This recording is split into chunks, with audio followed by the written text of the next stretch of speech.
El mundo acaba de presenciar un movimiento geopolítico que podría marcar el rumbo de las próximas décadas. Una alianza cada vez más explícita y desafiante entre Rusia y China, presentada como una asociación estratégica sin límites.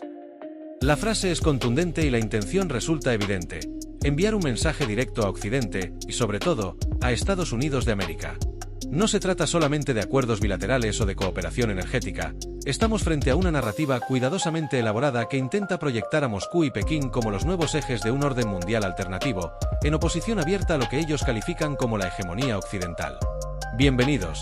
Gracias por acompañarnos en este análisis rápido y preciso de lo que realmente se esconde detrás de esta nueva puesta en escena global. Lo primero que hay que entender es que tanto China como Rusia están embarcados en una tarea de revisionismo histórico y político. Han construido un relato donde el pasado, especialmente la Segunda Guerra Mundial, es reinterpretado de tal manera que coloca a ambos países como los grandes vencedores frente al fascismo. Según esta narrativa, ni Estados Unidos de América ni las potencias europeas como Francia o Inglaterra fueron decisivas en la derrota del nazismo y del militarismo japonés, sino que el peso fundamental habría recaído en Moscú y Pekín. Este discurso no es inocente. Es parte de una estrategia que busca legitimar un presente en el cual ambos regímenes se autoproclaman herederos de una supuesta misión histórica de salvadores de la humanidad frente a cualquier intento de dominio extranjero. Putin, desde Pekín, fue claro al señalar que apoyaba las propuestas de Xi Jinping para construir una nueva estructura global de gobernanza. Aquí conviene detenerse.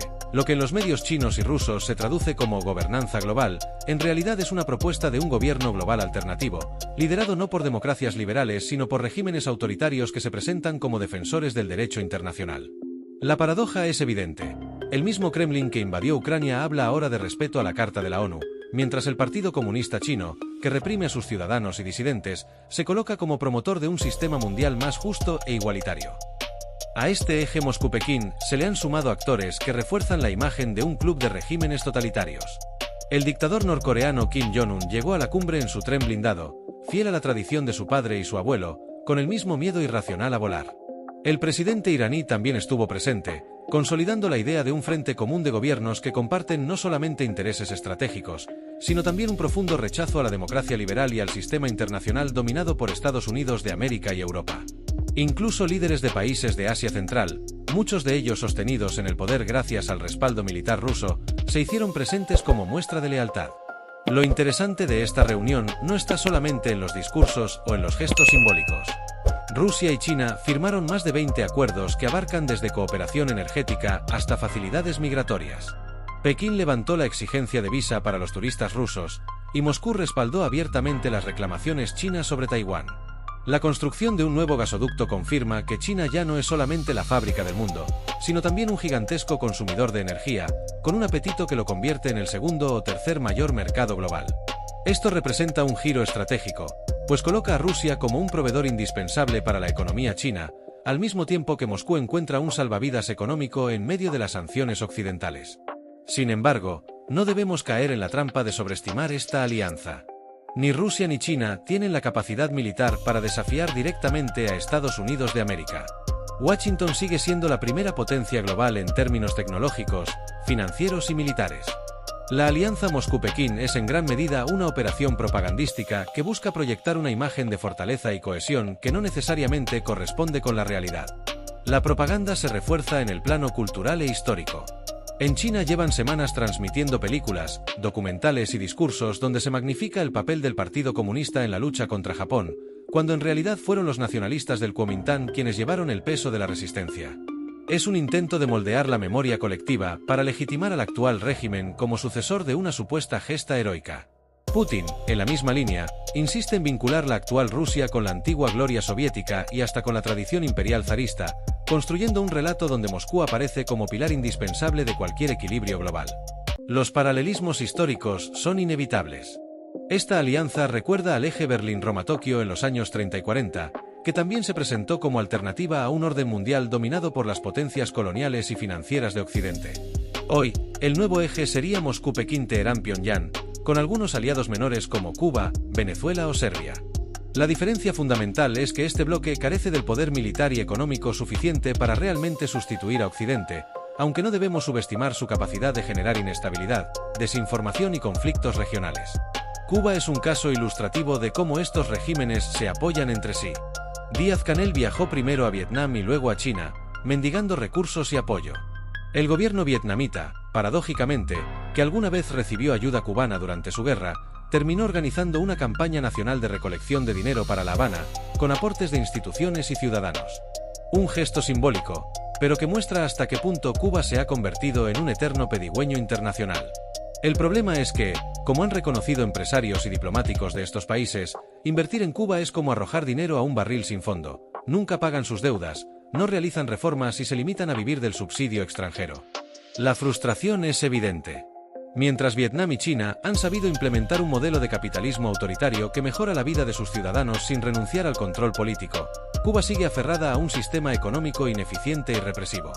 Lo irónico es que el propio Vietnam ha pedido a La Habana que elimine los obstáculos a la inversión, algo tan básico como permitir a empresas extranjeras retirar sus ganancias, y Díaz-Canel se limitó a prometer analizar el problema.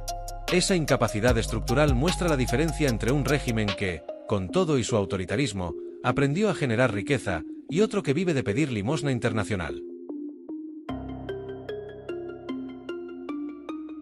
Venezuela aparece en este entramado como otra pieza estratégica. El régimen de Maduro ofrece petróleo, alianzas militares y un punto de apoyo en América Latina para esta red de dictaduras. Rusia y China han visto en Caracas una plataforma para desafiar indirectamente a Estados Unidos de América en su propio hemisferio. La conexión con Cuba es evidente: bases de espionaje, cooperación en seguridad y un esquema cada vez más parecido a una internacional autoritaria que busca resistir a cualquier presión democrática. Es importante subrayar que la alianza Moscú-Pekín no es simplemente un pacto de conveniencia económica, sino un proyecto ideológico. Se trata de una coalición de regímenes que comparten el mismo temor: que la democracia liberal y el ejemplo de sociedades abiertas pueda contagiar a sus propios pueblos.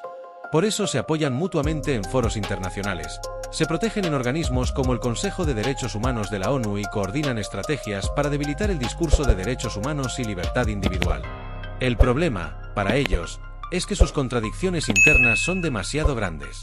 Rusia se encuentra empantanada en Ucrania, con enormes costos económicos y humanos. China enfrenta un crecimiento económico cada vez más débil, con una burbuja inmobiliaria peligrosa y tensiones sociales latentes. Irán sufre sanciones, descontento popular y una estructura política cada vez más frágil. Corea del Norte es un estado fallido que sobrevive únicamente gracias a la represión y la ayuda externa. Y Cuba y Venezuela son economías arruinadas que apenas logran sostenerse. Este llamado Club de los Malos, como muchos lo denominan, tiene en común más debilidades que fortalezas. Pero su capacidad de coordinación propagandística, su habilidad para manipular la narrativa internacional y su disposición a utilizar la energía, los recursos y hasta la migración como armas políticas, lo convierten en un factor que no puede ser ignorado. No es casualidad que Putin haya subrayado que estábamos juntos entonces, seguimos juntos ahora. El mensaje es claro: Rusia y China quieren proyectar la imagen de un bloque indestructible que se erige como alternativa al liderazgo de Estados Unidos de América. Pero en la práctica, lo que tenemos es una alianza frágil, sostenida más por la necesidad de resistir sanciones y aislamientos que por una verdadera visión de futuro compartida. La historia nos muestra que los imperios y las alianzas autoritarias tienden a colapsar por sus propias contradicciones. La pregunta es cuánto daño pueden causar antes de que eso ocurra. Y es aquí donde Occidente, y en particular Estados Unidos de América, debe comprender que no basta con sancionar o aislar. Es necesario ofrecer una alternativa convincente que muestre a los pueblos sometidos por estos regímenes que existe un camino distinto hacia el desarrollo y la dignidad. Estamos ante un momento crucial. No se trata solamente de acuerdos económicos o desfiles militares, sino de la lucha por la narrativa global, de la batalla entre un modelo de sociedades abiertas y democráticas frente a un modelo autoritario, represivo y revisionista. La alianza entre Rusia y China puede no ser capaz de derrotar a Occidente, pero sí puede erosionar lentamente la confianza en la democracia, si no se le enfrenta con claridad, inteligencia y determinación. Por eso, más allá del espectáculo propagandístico de Pekín, lo importante es comprender la verdadera naturaleza de este bloque: un grupo de dictaduras necesitadas de legitimidad, que se sostienen unas a otras en medio de crisis internas profundas. Su mayor fuerza no está en los tanques ni en los misiles, sino en su capacidad de sembrar dudas, manipular la historia y presentarse como alternativa. La batalla, entonces, no es solamente militar o económica, sino sobre todo cultural, política y moral. Y aquí seguiremos atentos, desentrañando lo que hay detrás de cada discurso, cada cumbre y cada gesto de estos regímenes que buscan desafiar al orden mundial. Si quieres seguir profundizando en estos análisis, Comprender cómo se mueven realmente las piezas del tablero global y descubrir lo que muchos medios no se atreven a decir. Te invito a que te suscribas al canal y nos acompañes en esta conversación que apenas comienza.